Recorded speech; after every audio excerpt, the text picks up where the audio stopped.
Baie welkom by ons laaste sessie, Matteus 22 tot 28. Dankie dat jy deel was van hierdie reeks en ek hoop dat dit vir jou net so baie beteken het soos vir my. Ek moet erken, ek het 'n bietjie meer geleer oor Bybelskool en wat werk nie, en ek dink nog, ek is ver daarvan om te verstaan wat werk. Ek het besef dat om die Matteus Evangelie aan te pak, 28 hoofstukke en dit in 4 sessies te doen is onmoontlik. Mens gaan te vinnig daardeur. So ek vra verskoning daarvoor. Ek so leer so met die tyd, so die leeswerk was lank gewees. Maar so is ons nou hier by die einde. My gebed is dat dit vir jou tot seën is. En juist in hierdie tyd wat ons nou ook Paasfees gevier het, hierdie laaste hoofstukke, hoofstuk 22 is hoofstukke wat baie vir ons beteken het, wat ons baie intens ervaar het. So ek wil graag saam met jou net begin om te gesels oor Matteus 22 tot 28 en ek wil begin deur net vir jou 'n raamwerk te gee. Dat jy 'n prentjie kan kry van wat kom jy dit gelees, en ek hoop dat soos het ons deur het gaan, dat jy so 'n bietjie 'n mental note ergens gaan maak en onthou jy dit gelees. So ek wil graag vir jou uitnooi, dat jy jou Bybel voor jou het, en dat jy 'n joernaalboek of 'n pen en 'n opsommingsboek het om dalk 'n paar notas te maak. So kom ek begin net so bietjie eers net met jou te deel oor wat is die raamwerk, en ek moet hier op my skerm kraai. So die raamwerk begin by Matteus 22, begin by die gelykenis van die bruilofsmaal. Verskriklike mooi verhaal, intense verhaal, 'n hartseer verhaal, maar ook 'n verhaal met hoop, maar 'n verhaal met skok. So van vers 1 tot 14, hoe met die boodskap uiteindelik dit, hoe God mense nooi, hoe die Jode genooi het en hulle nie dit aanvaar het nie, en hoe dit hy op hierdie manier ook vir my en jou betrek het. So, en dan as jy nou verder lees in hoofstuk 22, dan sal jy agterkom, daar word 'n paar moeilike vrae vir Jesus gevra waar hy op moet antwoord, soos die belasting, moet dit na die keiser toe gaan, moet dit na die Here toe gaan, die Sadduseërs het 'n gesprek met Jesus oor die opstanding, die groot gevraag van die grootste gebod. Dit is asof hulle net heeltyd vir Jesus in 'n hoek wil druk, en hy moet kies, hy moet of dit of dat, en dan hoe hy hulle met sy wyse manier antwoord, en dan die vraag natuurlik, sluit hoofstuk 22 af, oor die groot vraagstuk van die Messias, die seun van Dawid. Kom ons kyk net na die raamwerk van hoofstuk 23, die gesprek oor die waarskuwing in die skrifgeleerdes, daarvan hoofstuk 23 vers 1 tot 12, die probleem in die skrifgeleerdes, hulle praat, hulle sê, maar hulle doen dit nie, en het gaan maar vir hulle oor hulle eie eer en status. En dan van vers 13 sal jy sien, is die verskillende, of die 7 wee-uitsprake wat Jesus oordeel aankondig, wee julle skrifgeleerdes, en dan kla hulle aan oor hulle skynheiligheid en hulle misleiding en hulle geestelike blindheid. En dan blaai ons nou na hoofstuk 24 tot 25, net so 'n raamwerk daarvan, gaan oor die tekens van die eindtye. En ons gaan nou so 'n bietjie stil staan by, bietjie dieper ingaan in die teks, tekens van die tye. Jesus praat hier van vers 32 af oor waaksaamheid, juist niemand wat weet wanneer hierdie dag en uur is, wanneer Jesus terugkom nie. Hy praat oor hiervan hoofstuk 25, praat hy oor die 10 meisies, ietsie van die beeld van die bruilof van daai tyd, van die bruidegom wat laat kom, en hoe hierdie meisies, 5 van hulle gereed was en 5 nie, en dan praat hy oor die talente en die finale oordeel uiteindelik. Hoofstuk 26 gaan ons nou nader aan die heilige week, soos ons sê, die voorbereiding, die nagmaal en al die gebeure van die naweek, so hoofstuk 26 begin met die samenswering teen Jesus, hoe Judas betrek word, hoe hulle begin beplan, vanaf vers 6, die nardesolie waarmee Jesus gesal word, vers 14 tot 16, nou kom Judas in die prentjie, en hoe hy betrek word, vers 17 tot 30 is die laaste Pasga, die nagmaal, dit wat ek en jy nou Goeie Vrydag kon geniet het, vanaf vers 47 kom die arrestasie en al die gebeure daar, ons gaan nou weer bietjie in detail terug daar gaan, net oor die raamwerk van hoofstuk 27, het gaan oor die kruisiging en die dood van Jesus, sy verhoor, hoe hy by Pilatus verhoor word, hoe Pilatus vir hulle sê, maar hy kan Barabbas eerder in Jesus' plek laat gaan, al die gebeure by die kruis, die bespotting, en dan Jesus wat sterf, en die duisternis, die aardbewing, en alles wat daar gebeur, en dan, hoofstuk 28, as ons dan na hom toe gaan, dan begin dit by die graf wat oopgaan, en alles wat daar gebeur, ons gaan nou weer terugkom daarna toe, en hoe die wagte met 'n storie kom, en hoe die vroue op die graf afkom, en sien hy's leeg, die klip is weggerol, so hierdie, wat ons thema was, hierdie Paasfees, die storie, agter die storie, is hierdie 2 berigte, wat nou van die graf af, terug gaan versprei word in die wêreld, en dan hoe dat Jesus dan aan die vroue verskyn, hoe dat hy aan die disciples verskyn, en hoe dat hy dan later, voordat hy opgevaar is, sy laaste opdrag aan sy disciples gee, hier in, van vers 16 tot 20 toe. So, ek wil graag nou, saam met jou 'n bietjie meer in detail, by elkeen van hierdie hoofstukke kom stilstaan.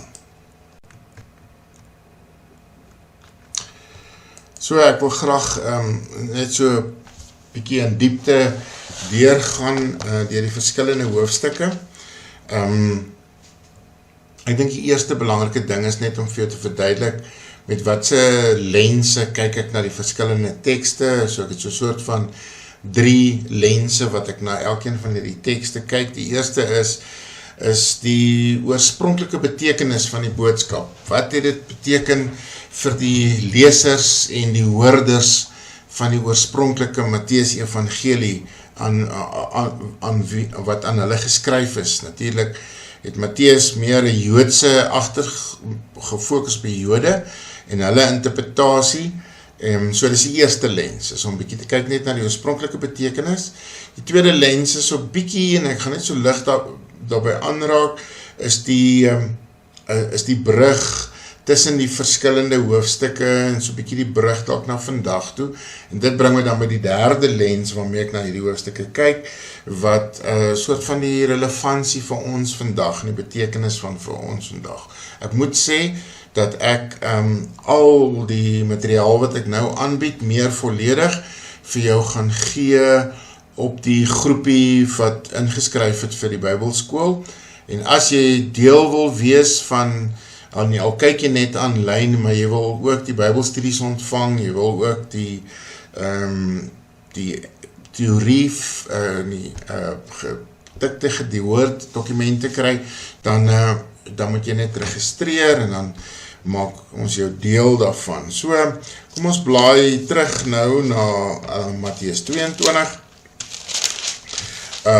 wat begin met die gelykenis van die bruilof, en die betekenis wat dit vir mense in daai tyd gehad het.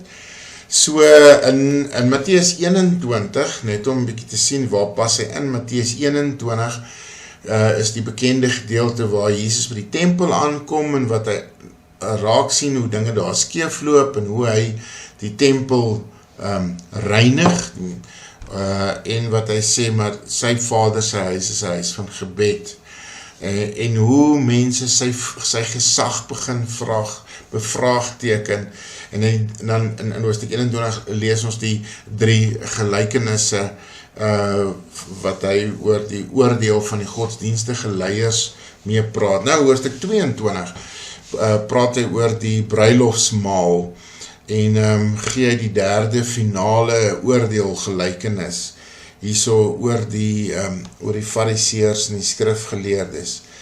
So van hierdie die keerpunt in hierdie teks is die verhale wat en openbare debatte waar Jesus uitgedaag word en waar sy teologie getoets word en hoe hy dit verstaan en met die doel om hom vas te vra. En ironies is hierdie gedeeltes uit hierdie gesprekke vir ons uiteindelik so belangrik omdat ons kan sien wat is die grootste gebod, hoe sien Jesus dit? Hoe sien hy die opstanding? Hoe sien hy die seun van Dawid en alles wat daarmee saamgesê word?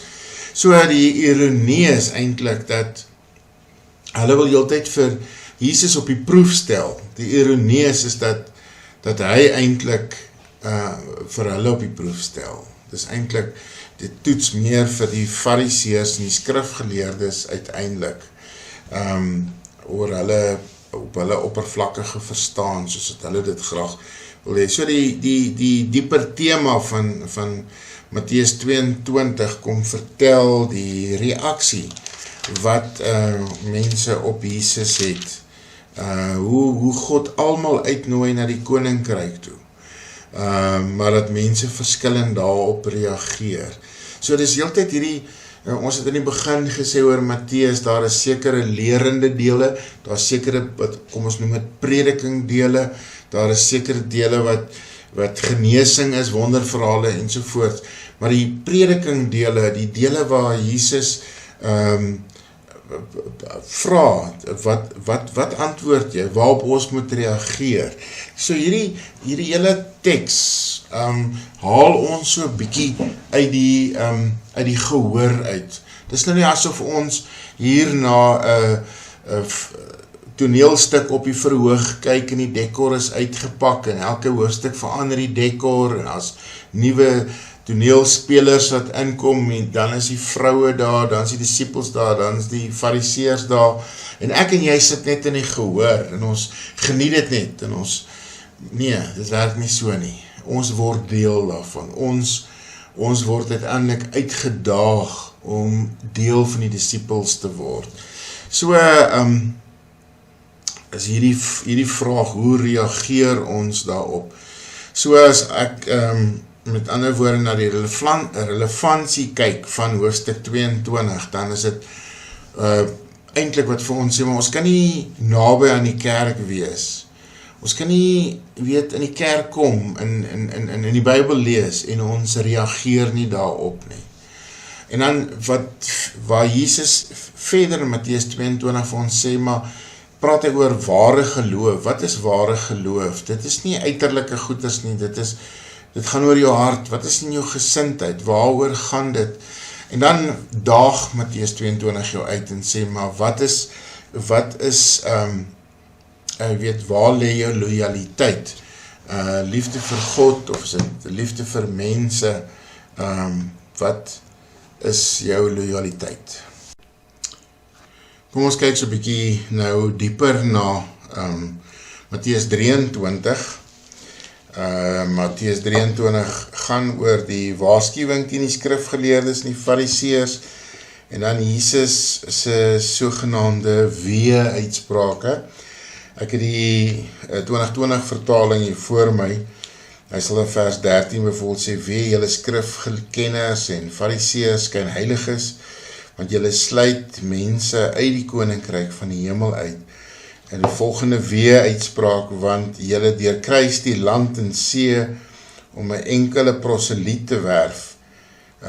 So al daai uitsprake, maar kom ons kyk so 'n bietjie net na wat was die oorspronklike betekenis, boodskap vir hoofstuk 23.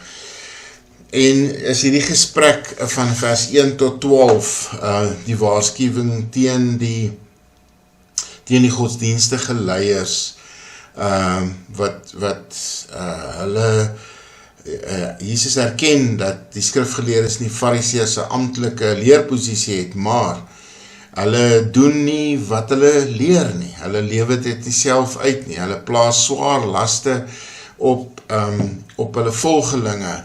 Hulle soek eer en titels en goed wat vir hulle belangrik is. Maar Jesus kom gee 'n ander perspektief oor leierskap en beklemtoon dat dit gaan oor diensbaarheid. En as jy groot en belangrik wil wees, dan moet jy eintlik ander dien.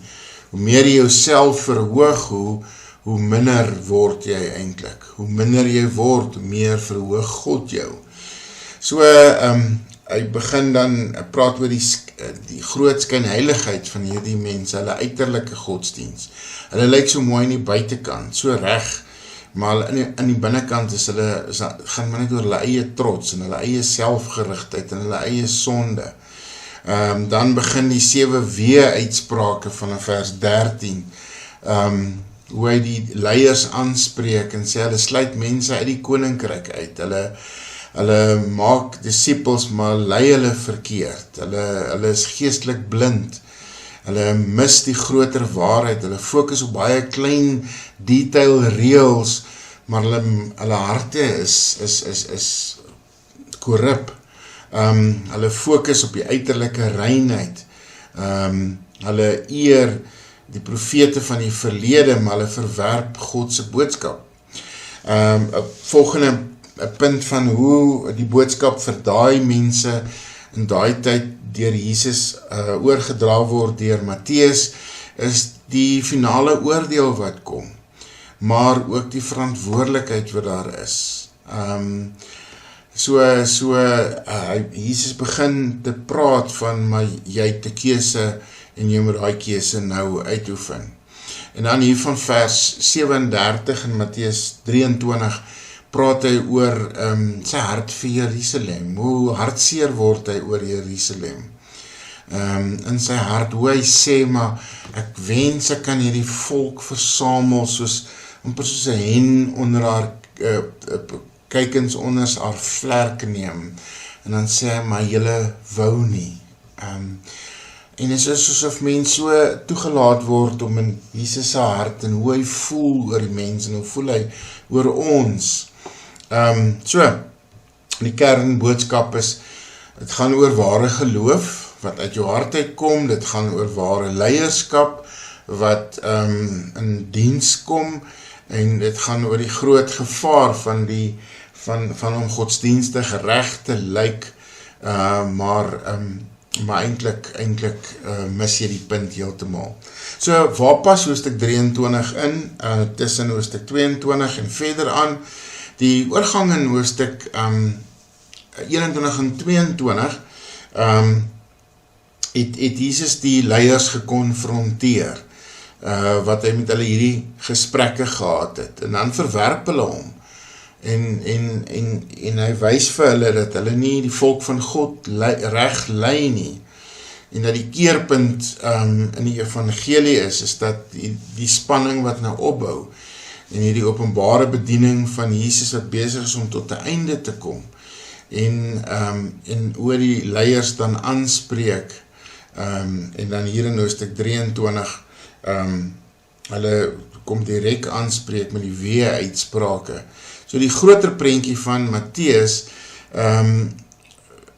Matteus wys die belangrike skei wat daar is van ou leierskap van Israel, wat net gefaal het, en God se werk wat deur sy disippels en uiteindelik in die kerk hier gevestig word. So die fokus van hoofstuk 23 is dan in ander woorde waarskuwings en en die diep probleem wat hier by die leiers uitgewys word, wat ek nou al na verwys het, van selfgesentreerdheid, en so as ek so vinnig kan sê, die brug, hier in Hoofstuk 23, begin Jesus se debatte af te sluit met die Fariseërs, en ons beweeg nou aan na die boventrek en die nagmaal en die paasfees en alles wat daarmee saamkom. So die vraag is, wat beteken, hoe is Matteus 23 relevant vir ons vandag? So die eerste is natuurlik die gevaar om geestelik hoogmoedig te wees, en geestelike hoogmoed kry verskillende vorme vandag. Ek is in hierdie kerk en ons is so, en of julle is nie so nie, of ek weet meer, of ons mense sê, maar die Heilige Gees het vir my gesê dit, en ek kan in tale praat, en ek is dit en dat, so ons is geestelike hoogmoed, kom op 'n fyn manier vandag, eintlik so by ons, terwyl Jesus eintlik sê net, wees lief vir die Bybel, wees aktief in jou kerk, en lewe reg. Die tweede belangrike relevantie uit Hoofstuk 23 is dat Jesus beklemtoon dat dit gaan nie oor godsdienstigheid nie, dit gaan oor 'n verhouding. Godsdienstigheid bestaan om sekere reëls in te lewe, 'n sekere tradisie aan te gaan. Ek word in hierdie tradisie gebore, ek is 'n kind van Abraham, dit is soos wat die Israeliete of die Fariseërs so sterk gevoel het oor, en nou kom sê Jesus, nee, dit gaan oor 'n verhouding, dit gaan oor 'n hartsverandering, en dit is belangrik vir ons. So, Hoofstuk 23 definieer Jesus nou weer, weet waaroor, wat is belangrik?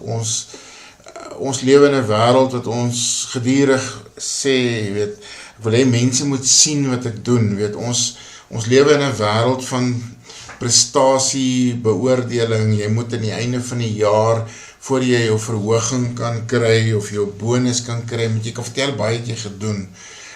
Ons is lief om te wys wat ons alles doen, en ons is so aktief en so, en dan kom sê Jesus net eintlik, die Vader, wat weet wat in ons binnekamer aangaan, hy gee die groot beloning. So, het gaan nie oor ophef nie, het gaan oor diensbaarheid. En dan by dit nou is, wat is in jou hart, wat motiveer jou, wat is hierdie innerlike motief? Ons het so 'n paar Sondae terug gepraat oor ambisie, van die vrou Salome, wat vir ons daar beskryf word, hoe dit sy na Jesus toe gekom het, en ons en sien wie's werklik die belangrikste. Wat is jou ambisie? En dan praat Jesus in Hoofstuk 23 oor ware disippelskap. Jesus roep hom om mense na hom toe te lei, nie na onsself toe nie. Hy is die middelpunt, nie ons nie. En daarom is dit so nodig, sê Hoofstuk 23, dat ons onsself moet ondersoek. Wat is ons gesindheid uiteindelik? Wie se erkenning wil ons eintlik hê? En Jesus praat oor die belangrikheid van ons verantwoordelikheid, ook met ons roeping, weg van skynheiligheid, weg van trots, weg van uiterlike dinge. Kom ons gesels oor Matteus 24. Matteus 24, as jy so 'n bietjie vinnig daardeur wil blaai, het gaan oor die profetiese rede, oor die afbreek van die tempel, die begin van die eindtyd, die karaktereienskappe van die eindtyd, die groot verdrukking wat kom, die koms van die seun van die mens, as Jesus na die vyeboom, en wat is die les wat daar uitkom, die profetiese rede, dat ons moet waaksaam wees, en dat ons die getroue en die ontroue slawe. So wat is die oorspronklike betekenis vir die hoorders van die Matteus Evangelie? is dat eintlik wat nou hier gebeur is, daar 'n soort van 'n dubbel fokus. Jesus praat oor die 70 na Christus, wat Jerusalem vernietig gaan word, die oordeel wat nou gaan aanbreek vir hulle, maar hy kyk ook verder, hy kyk ook na die eindtye, dat hy praat ook van die wederkoms. So Jesus gee vir ons eintlik so 'n bietjie geboorte, die vertel vir ons van die geboortepyne van hierdie wêreld.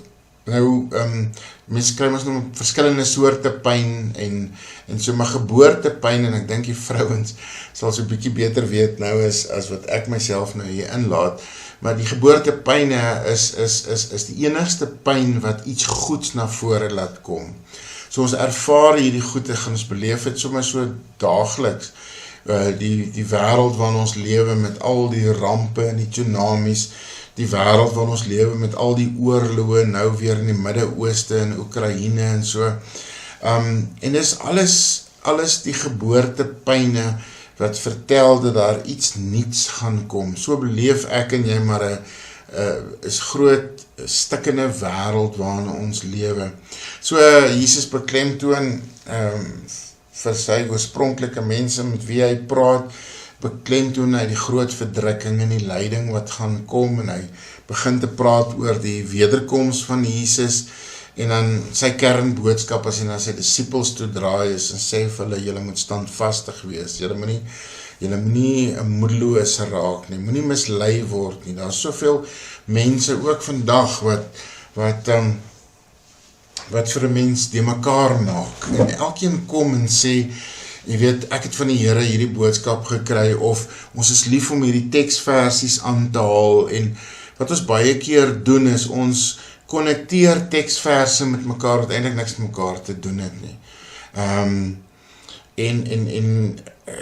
En so raak ons deel, ons kry video's op WhatsApp, en hierdie ou kom vir ons dit vertel, of hierdie vrou het hierdie openbaring ontvang. Paulus praat hier oor met Timotheus, en dan sê hy vir Timotheus, want dis nie 'n nuwe ding nie, dan sê hy vir Timotheus, bly by wat jy geleer het, bly by wat jy geleer het, en dan verklaar hy dit, hy sê, want jy weet van wie jy dit geleer het. So, dis verskriklik belangrik dat jy die persoon wat vir jou die woord oopmaak, dat jy ook na sy lewe moet kyk, of haar lewe moet kyk, dat jy ook moet kan sien, draas die persoon die vrug van die gees. Daarom is dit vir my so frustrerend, as ek baie keer 'n WhatsApp boodskap kry, maar ek het nie 'n idee wie dit is nie, ek het nie 'n naam nie, ek ken nie hierdie ou se lewe nie, en dit is vir my belangrik om integriteit te gee op hierdie boodskap wat hy kom gee. So, as ons net so 'n bietjie kyk, waar pas hoofstuk 24 in, en hoe pas hy nou in, die brug tussen hierdie verskillende hoofstukke, dan begin die oorgang van Matteus 23, praat Jesus oor die oordeel van die godsdienstige leiers, en hy praat oor die tempel, en hy praat oor die toekoms van Jerusalem, en nou verskuif die fokus, die kollig so 'n bietjie van die verlede na die hede, na die geboortepyne wat hulle nou ervaar, en dan verskuif dit van die verlede na die hede, en dan na die toekoms, en dan begin Jesus ook oor die wederkoms te praat. So die gehoor het ook bietjie verander. Hoofstuk 23 praat Jesus met die skare en die leiers, maar hoofstuk 24, dan praat hy met sy disippels, dan word die kringetjie kleiner, en hy leer hulle. So, hoofstuk 24 is 'n soort van inleiding in hierdie wat ons noem die heilige week. Dis die week van die gebeure in Getsemane, die Pasga, beginnende by die Pasga, eers die salwing in Betanië, met die nardesolie, en dan hoe Jesus sy gevangenskap beplan word, en dan hoe dit dan uitspeel met Goeie Vrydag en opstanding Sondag en so. So dit begin bietjie 'n gesprek net met sy disippels, wat hierdie week begin inlei, en so as ons net dan in die groter prentjie kyk, dan gaan het hier oor Jerusalem en die val van Jerusalem, maar ook die eindtyd wat vir ons gegee word. So, as ons bietjie na die relevantie kyk van hoofstuk 24, wat beteken dit vir ons vandag? Dan is dit wat ek nou al reeds genoem het, waar Jesus sy disciples sê, jy moet nie toelaat dat jy mislei word nie. Die tweede ding is, hy sê, julle moet volhard, julle moet nie moed verloor nie, julle moet nie verward raak nie, as mens nou net dink wat vir hulle voorgelê het, ek en jy wat nou die voorreg het om te kan terugkyk en weet wat het toe gebeur, as jy nou net dink hierdie woorde van Jesus, hoe dit waar word, in hierdie disciples se lewe volhard, want op 'n stadium word hulle heeltemal uit mekaar gejaag, vlug hulle eintlik, kruip hulle weg in die bovertrek, raak hulle bang, tot die uitstorting van die Heilige Gees kom, en hoe hulle dan die evangelie vreesloos verkondig, maar hoe die marteling ook kom, hoe hulle ook doodgemaak word, hoe hulle moet vlug, en so volharding, verskriklik belangrik ook vir ons vandag. Jesus' relevantie boodskap vir ons in hoofstuk 24 is dat ons moet fokus op hoe ons lewe, nie wanneer dit gaan gebeur nie. Ek weet nie, wat is die obsessie met ouens om te probeer die kalender en die sterre en die voorspellings te maak, wat is die datum en so.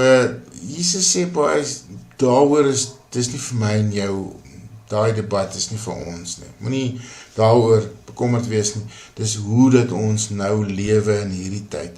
Ons lewe, sê hy in hoofstuk 24, met hoop en met sekerheid. En hy gee begin om vir sy disciples en vir sy kerk, vir ons, 'n sendingvisie te gee in hierdie hoofstuk om die evangelie uit te dra. Kom ons gesels nou 'n bietjie oor hoofstuk 25. Hoofstuk 25 is my nog altyd 'n baie spesiale hoofstuk, omdat ek dink is my tweede of derde preek in my lewe was die uit Matteus 25 gegaan oor die gelykenis van die 10 meisies, die 5 dwaases, die 5 wyse meisies, wat eintlik so sprekend is van ons lewe van vandag.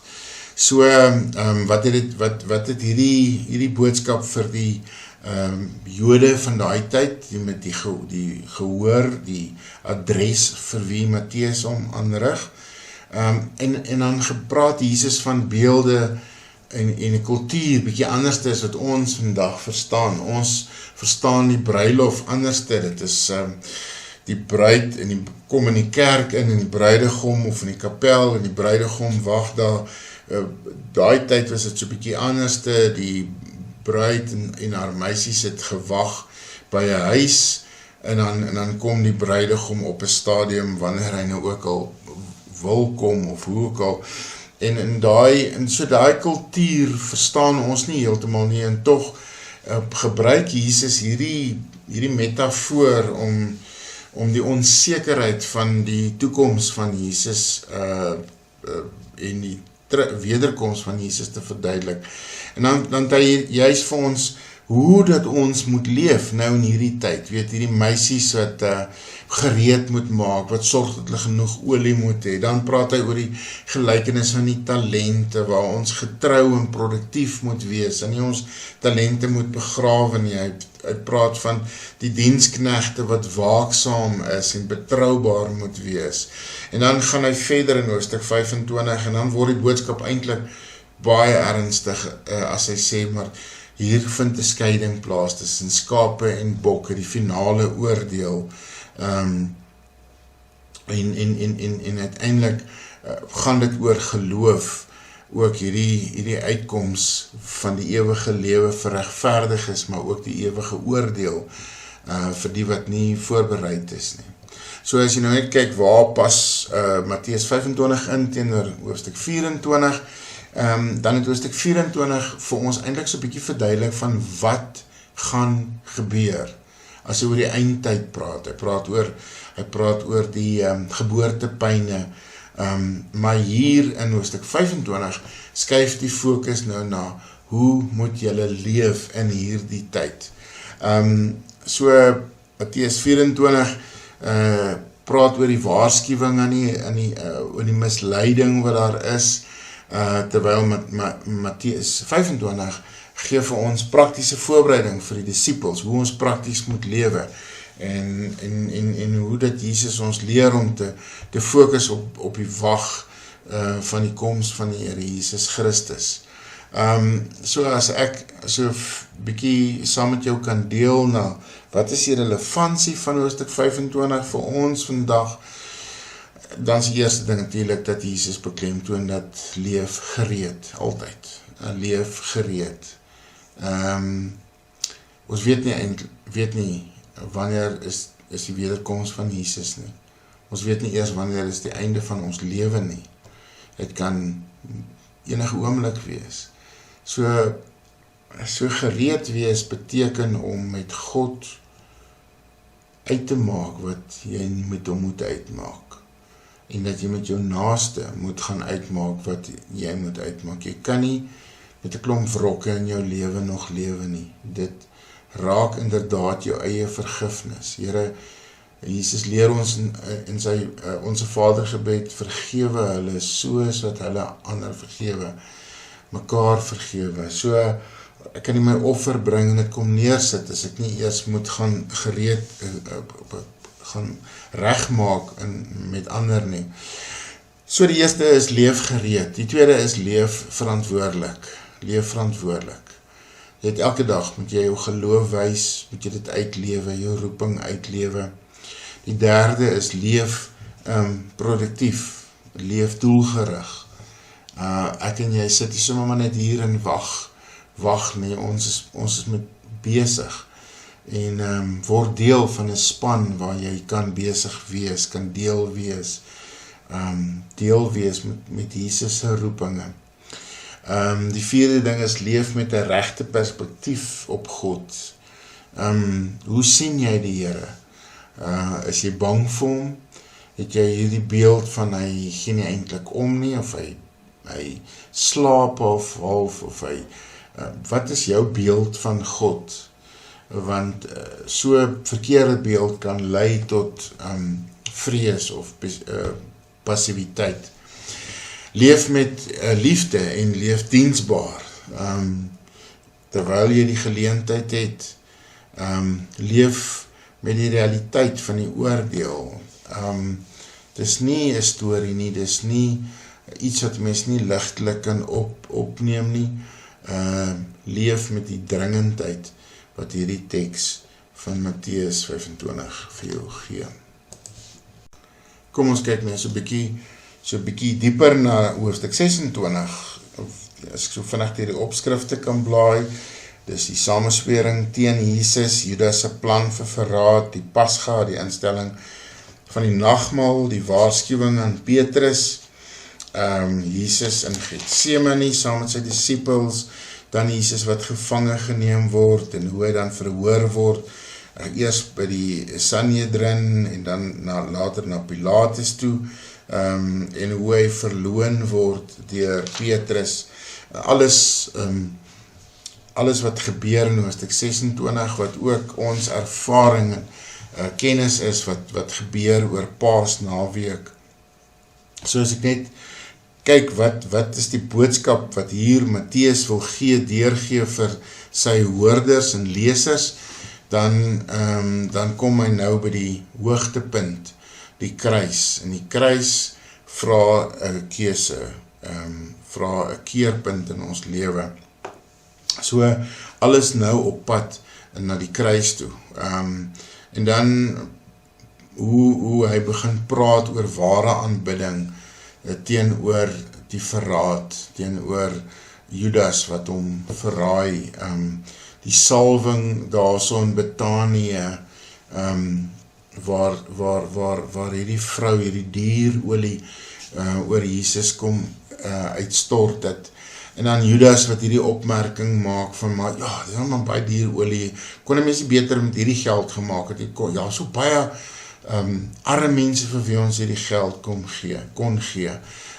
Dis so skynheilig, hy stel eintlik net in die geld belang, hy moet nie nou kom met die storie van, maar wat van al die ander mense wat nou so arm is nie.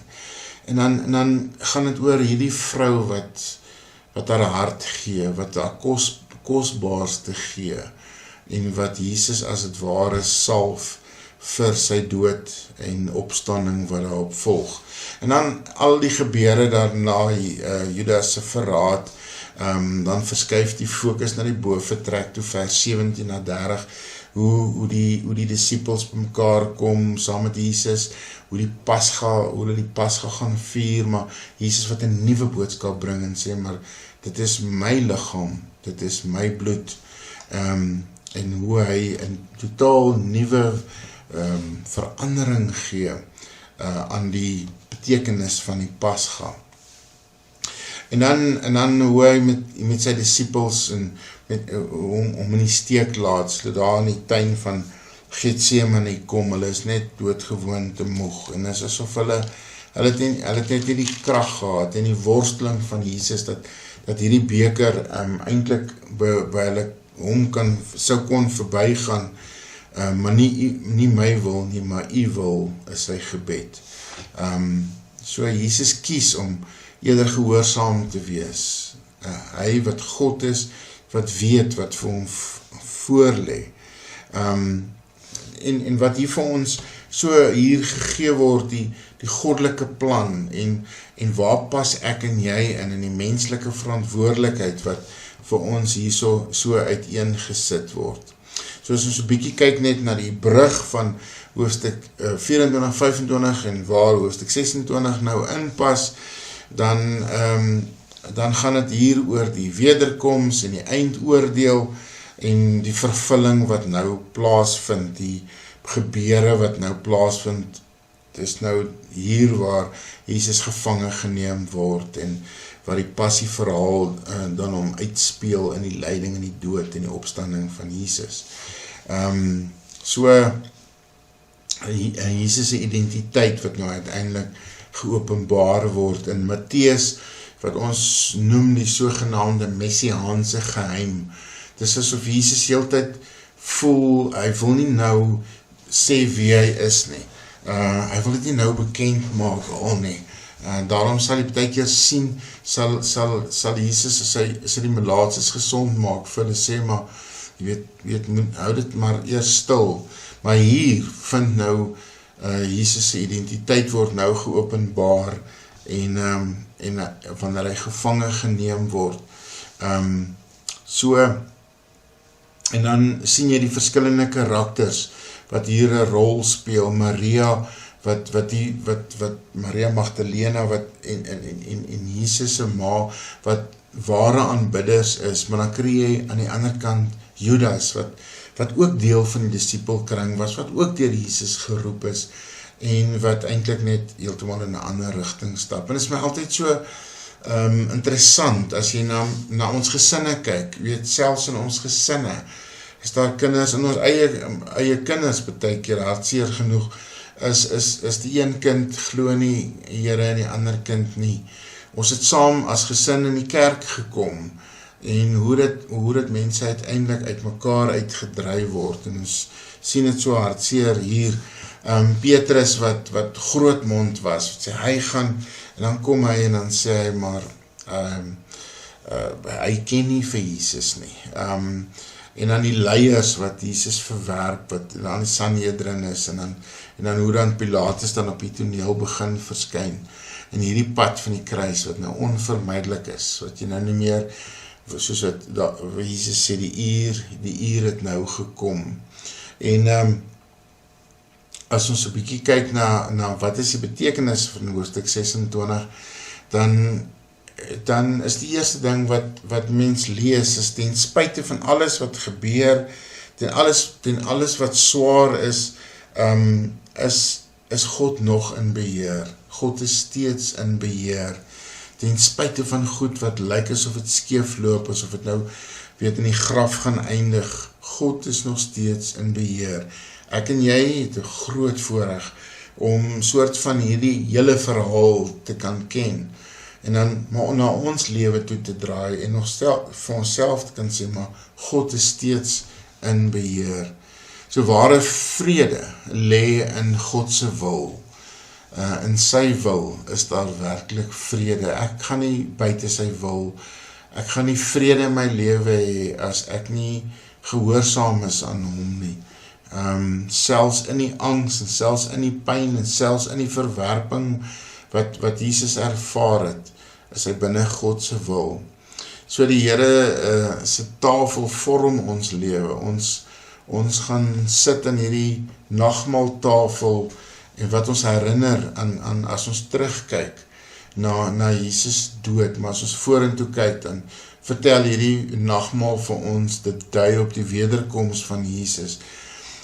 Ons kry ook geleentheid by die nagmaaltafel om so binne in onsself te kyk, en onsself ook te ondersoek, en vir die Heilige Gees te vra om ons te ondersoek, en dan op te kyk boontoe, en hoop te kry in hierdie opgestaande Here, en dan om ons te kyk na die gemeenskap, en die nood raak te sien, en dan uit te beweeg. So die sending opdrag, soos wat ons het nou al gehoor het, is 'n verlengstuk van Jesus se opdrag, wat hy vir sy disippels sê, soos die Vader my gestuur het, stuur ek julle. So ek is deel van God, of van Jesus se, ek wil sê bediening eintlik, as ek hierdie opdrag uitvoer. As ons 'n bietjie verder kyk na die relevantie is, gaan dit oor God se wil, en om in hom gehoorsaam te wees, en wanneer hy hierdie woorde vir sy Vader sê, maar nie my wil nie, maar u wil, nie my wil nie, maar u wil, dat Jesus vir ons so 'n voorbeeld van gehoorsaamheid is. En as ons so kom ek stop net daar, dan gaan ek eers net tot by vers 46. Ek gaan nou met jou verder gaan oor vanaf hoofstuk 26:47 tot hoofstuk 27:26. So kom ons kyk 'n bietjie nou na Matteus 26 vanaf vers 47, en met die opskrif by vers 47, Jesus word gevange geneem. So hier na die tuinervaring in Getsemane, en die soldate wat daar opdaag, en dan wat dan Jesus gevange neem, en die arrestasie wat daar plaasvind, en as ons nou deurgaan tot so min of meer hoofstuk 27 vers 26, dan word hierdie arrestasie vir ons vertel en beskryf, wat die oorspronklike lesers van die Matteus Evangelie gesien het. Dan word vir ons uiteengesit van die Joodse verhoor, van Caiaphas en die Sanhedrin, en hoe dat hy valslik beskuldig word, en hoe hy ten spyte van die feite dat hulle nie, dat hulle nog steeds vals beskuldig en valslik verhoor, eintlik ironies, en dat hy wat onskuldig is ek en jy wat skuldig is eintlik die een vir wie hy wat onskuldig is sterf. Die hartseer deel van Petrus, wat hierdie verloning het, wat ontken dat hy Jesus ken. Het is eintlik so, as mens daaroor dink, jy weet, ons geloof is baie keer so sterk, ons maak sulke beloftes vir die Here, en ons doen dit met 'n passie, en dan net as so 'n klein bietjie druk kom, net as so Petrus so bietjie daar gekonfronteer word deur 'n jong diensmeisie, dan sê nee, hy ken nie vir Jesus nie. So, en dan uiteindelik nou Pilatus se finale oordeel, die Romeinse verhoor by Pilatus, wat dan uiteindelik vir die mense vra, is hy dan nie die koning van die Jode nie, die hele ding van Barabbas, wat in Jesus se plek eintlik moes gesterf het, hy word vrygelaat, so dit vertel vir ons die hartseer verhaal van die swaar van die ervaring van Jesus. So as ons 'n bietjie kyk na waar pas hierdie hoofstukke in die brug na die vorige hoofstuk is hierdie gedeelte 'n soort van 'n opvolg op die gebed van Jesus daar in Getsemane en die fokus skuif nou na mense rondom Jesus. Die mense soos Judas of Petrus of Caiaphas of Pilatus, hoe elkeen van hulle 'n rol speel. En uiteindelik skuif die fokus dan ook na my en jou toe. Waar pas ek en jy in? Elke keer wanneer ons sonde doen, dan dra ons eintlik by tot hierdie pyniging en seer.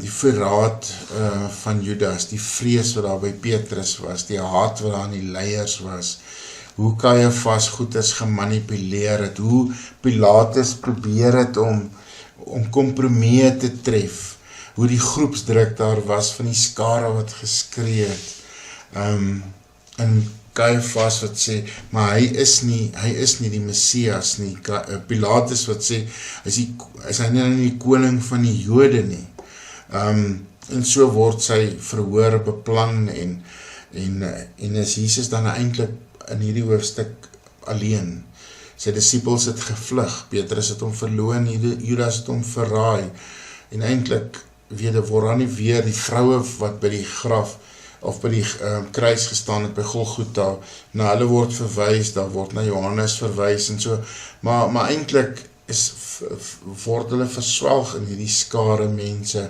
wat net sê, hom bespot, en wat hom wil kruisig en wat hom wil doodmaak. So, wat is die betekenis van en die relevantie van ons vandag, as jy deur hierdie hoofstuk blaai, word maar net weer bewus hoe dat mense verskillend reageer. Wat is die reaksie van die disippels en van die mense om dit op Jesus. So ook vandag, soos ek al 'n bietjie vroeër genoem het, is ons reageer verskillend. En dan hoe uiteindelik, hoe dat integriteit eintlik hier onder druk gegee word, daai woordjie wat vandag eintlik so problematies is, jy kan eintlik niemand vertrou nie, al het altyd in die verlede gesê, jy weet, jy kan die dominee vertrou, jy kan die skoolhoof vertrou, en die plaaslike polisiekaptein, dit is 'n soort van die oudtydse gesagsstrukture gewees, en dan is daar so baie stories oor kerke, en oor die polisie, en jy weet, alles wat so die hele ding van integriteit, wat eintlik so skade lei, en integriteit is 'n ding wat jy optree soos wat jy lewe, en die oomblik, of dat jy optree soos wat jy leer, soos wat jy verkondig, en hier is Pilatus, en hy probeer kompromie maak, hy probeer uit hierdie ding uitkom, mens kry hom eintlik amper half jammer, hy weet Jesus is nie skuldig nie, hy probeer sy hande was en sê, ek het niks met hierdie ding te doen nie, en is asof Jesus net, weet, of ons net gekonfronteer word, maar hier is nie 'n middeweg nie, jy moet kies, jy kan nie jou hande was en sê, jy het geen aandeel hierin nie, so die gevaar, die hartseer, die gevaar is, is hierdie godsdienstigheid, van hierdie, dat het juist die kerk was, dat het juist die hoëpriester en die fariseërs en die skrifgeleerdes was, die ons het die profete geken het, en dat maar hulle het nie die waarheid gehad nie, die hartseer is die groepsdruk wat baie keer plaasvind, en ons het ons mening vorm, volgens wat die skare juig, jy's in, en dan stem jy saam, terwyl dis nie waaroor het gaan nie. En dan, as jy na die einde toe gaan, hoe die mense val, hoe Petrus val, en so. So om getrou te bly aan Jesus, is nie altyd so maklik nie. En hierdie keuses wat jy moet maak, of jy nog steeds gehoorsaam gaan wees aan Jesus. Kom ek staan net vir 'n oomblik bietjie stil by hoofstuk 27 en ek begin by vers 27 tot aan die einde van hoofstuk 27. Net wat is die boodskap, oorspronklike boodskap, beklemtoon hierdie lydende koning. Dit is eintlik soort van ironies. 'n Koning is tog iemand wat mag het en wat op die troon sit en wat baas is en kan besluit. Maar hier word 'n ander koning geskilder. Die koning van die wêreld, maar hy ly hier. Dit is so asof mens sukkel om hierdie prentjie so by mekaar te kan kry. Hierdie pad na Golgotha wat nou uiteengesit word op pad na die kruis toe. Die kruisiging wat dan uiteindelik self plaasvind, hoe sy, hoe hy tussen die misdadigers is, hoe sy klere verdeel word, hoe die, en dit nog steeds inpas by wat die profesie en wat Jesaja en Sagaria ensovoorts gesê het oor en psalms, die kruisiging, kruiswoorde, alles vat terug na wat eintlik aangekondig is deur die profete. En wat vir ons beskryf word hier in vers 45 tot 50, hierdie diepte van sy pyn, sy angs, die woorde, my God, waarom het u my verlaat, wat teruggryp na die woorde in Matteus 22, nie Matteus 22 nie, Psalm 22, so die diepte van God, Jesus se lyding hier, en dan die goddelike getuienis wil ek het amper noem, hoe dat hierdie tempel die gordyn skeer in twee, en die allerheiligste en die heiligste deel een word. Die aardbewing, die offisier wat sê, die selfde offisier wat verantwoordelik was vir hierdie hele kruisiging vir die deel was van die spottery en vir die verdeling van die kleed van Jesus, wat beheer was van die soldate, dat hy tot bekering kom, dat hy op daai oomblik sê, waarlik, hy is die seun van God. Wat 'n ingrypende ding is dit nie, dat hierdie ou, so 'n harde soldaat, dat hy dit erken. Ek dink dit mense so graag na die tyd met hom 'n gesprek wil gehad het, of sien het, wat was die impak in sy lewe, en hoe dit sy lewe verander. So, as ek net so 'n bietjie stilstaan, net by die bebrug tussen die vorige deel in hoofstuk 27, dan gaan dit nou van die verhoor, gaan nou na die kruisiging toe. En hoe dat Jesus hier, die klimaks van die Matteus evangelie eintlik, wat die vervulling is van die wet en van die profesie, van God se beloftes, van Jesus wat aan die kruis sterf op Golgotha. Hierdie drievoudige beweging in die teks. Jy kan gerus weer na die tyd bietjie meer gaan lees daaroor in die dokumente wat ek vir jou stuur. So, as ons bietjie kyk na die boodskap en die relevantie vir ons vandag, dan is natuurlik die eerste, is die kruis wys God se liefde, maar wys ook die oordeel. Hierdie selfde kruis is God se manier om vir die wêreld te wys, hoe lief het hy hierdie wêreld, hoe hy sy enigste gebore seun stuur, maar hierdie kruis is ook 'n teken van die oordeel van God.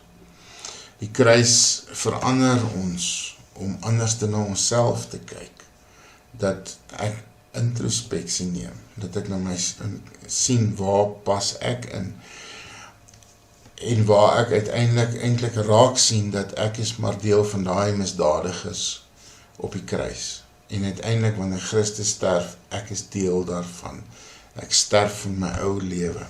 So die kruis vra persoonlike reaksie, die kruis roep jou om jouself te verloon en neer te lê, die kruis bring vir jou 'n nuwe identiteit en vryheid, die kruis vorm ons lewens, dit niks is meer dieselfde daarna nie.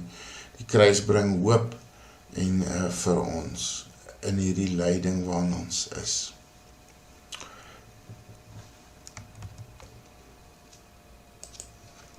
Dit bring my nou by hoofstuk 28, die laaste hoofstuk vir hierdie lang boek, groot boek waarmee ons besig was, soort van eintlik nou die hoogtepunt en die oorgang na die handelinge, verhaal, uitstorting van die Heilige Gees, die hemelvaart ensovoorts. So, wat is die oorspronklike boodskap wat hier die finale beweging wat ons Mattheus vir ons hierso uiteensit, God se finale beweging, nou die graf wat leeg is, waarin God eintlik kom bevestig dat hy Jesus Christus, die seun van sy seun uit die doodheid opwek.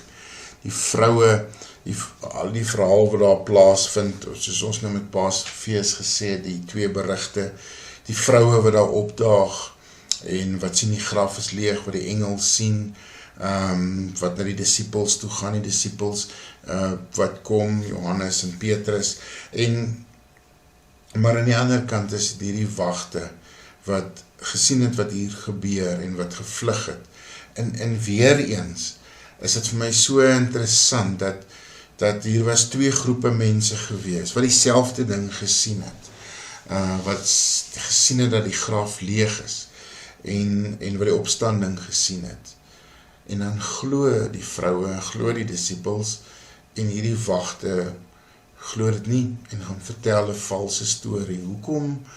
Hoe gebeur dit, weet die mens nie altyd nie. En die mens is ook daarvan elke dag mee gekonfronteerd. So die reaksie van hoe mense in ongeloof reageer, en hoe dat Mattheus vir sy lesers beskryf, hoe dat hy verskyn in die disciples, en aan die vroue, en hoe Jesus dan uiteindelik, saam met sy disciples, vir hulle sê, maar aan my is alle mag gegee in die hemel en op die aarde. Is interessant hoe hy daar begin, met die opdrag, Mattheus 28, aan my is alle mag gegee, gaan maak dan disciples van al die nasies, en doop hulle en leer hulle. Dat Jesus begin by sy mag, en dat ek uitgestuur word, en hy wil eintlik vir my sê, daarheen waarheen hy my stuur, daai gesprek wat ek gaan hê, daai persoon met wie ek gaan praat, ek is reeds daar, ek is reeds besig daar, jy kom eintlik net nog bevestig wat ek al reeds in my mag kom vertoon het. So ek en jy volg net eintlik met hierdie opdrag, die groot opdrag waar Jesus dan in sy disciples die wêreld instuur. So, kom ons kyk net so vir 'n oombliekie net na die brug, waar pas dit in? So, Mattheus 26, 27 word die hele kruisgebeure, die verhoor, die Getsemane gebeure, alles, dis die donker, dis die donker deel, die nagdeel. En nou hoofstuk 28 met die opstanding, beweeg ons na die lig toe. Daar is weer hoop, die dood is oorwin, die lig breek deur in mense se lewens. In hoofstuk 27 word daar 'n nederlaag beskryf, hoe dat Jesus, wil ek amper sê, hierdie geveg verloor het, en hy het gesterf. En in hoofstuk 28 word die oorwinning gevier, hoe dat hierdie Jesus die een is wat uit die doodheid opstaan. En hoe hy in hoofstuk 27, Jesus wat sterf, kom bevestig Jesus nou, dat Jesus lewe met die opstanding, en dat hierdie is nou eintlik van hoofstuk 28 af die groot keerpunt, en hoe mense nou reageer daarop, verskillend reageer daarop, en hoe dat ons dan nou hierdie groot opdrag kry van kerk wees om dan heen te gaan. So, kom ons sluit af met die relevantie van hierdie gedeelte, Die eerste is dat leef met hierdie opstandingsperspektief. Leef met hierdie opstandingsperspektief. Ek het die kruis, ek het die oop graf gesien. En ook in ons eie lewe bevestig dit. Ek hoef nie vir jou 'n prentjie in die Bybel te sit, of soos die kinderbybel, 'n prentjie van die oop graf, en dan, ons kon nooit, mens kon nie daai graf meer kry nie. As jy nou vandag daar in Jerusalem, en daar in die omstreke vir julle, wat al die voorreg gehad het om daar te wees, daar is elke moontlike kerk, het elkeen het sy eie graf, daar hulle weet nie regtig presies natuurlik waar het is nie. Maar uit die getuienis van die vroue, en die getuienis in ons eie lewe, hoe dat die Here ons, sy gees ons verander, kan ons nie anders is om te sê waarlik, die Here het opgestaan nie. So lewe met hierdie opstandingsperspektief, 'n lewe van hoop, 'n lewe van betekenis, 'n lewe vanuit die opstandingskrag. Paulus wat sê, dis hierdie een ding wat hy begeer, om hierdie opstandingskrag te ervaar. Lewe met vrymoedigheid, dat ek kan maar myself wees, en ek kan, want het gaan nie meer oor wie ek is nie, het gaan oor my nuwe identiteit. Dis Christus wat nou in my lewe. Ons maak so baie van, ons sê so baie in die sielkunde, en vandag is dit so of, jy moet net jou self wees, jy moet jou volle potentiaal leef, ensovoort, en is alles waar, ons het almal talente, ons moet hulle gebruik, maar iemand as Christus in jou lewe, dan is dit die volheid daarvan wat moet uitkom, die volle Christus wat in jou lewe opgestaan het, en in jou lewe deur die Heilige Gees, dan kan ons met geloof lewe, dan kan ons lewe in die teenwoordigheid van Jesus. So jy kan gerus hierdie gedeelte weer volg op die teks wat ek stuur op die groep. Dankie dat jy deel was. Ek het tydkeer gevoel, ek hardloop net deur hierdie teks, en so, maar so leer 'n mens. Volgende keer sal het bietjie 'n korter stuk wees, en bietjie meer in detail ingaan.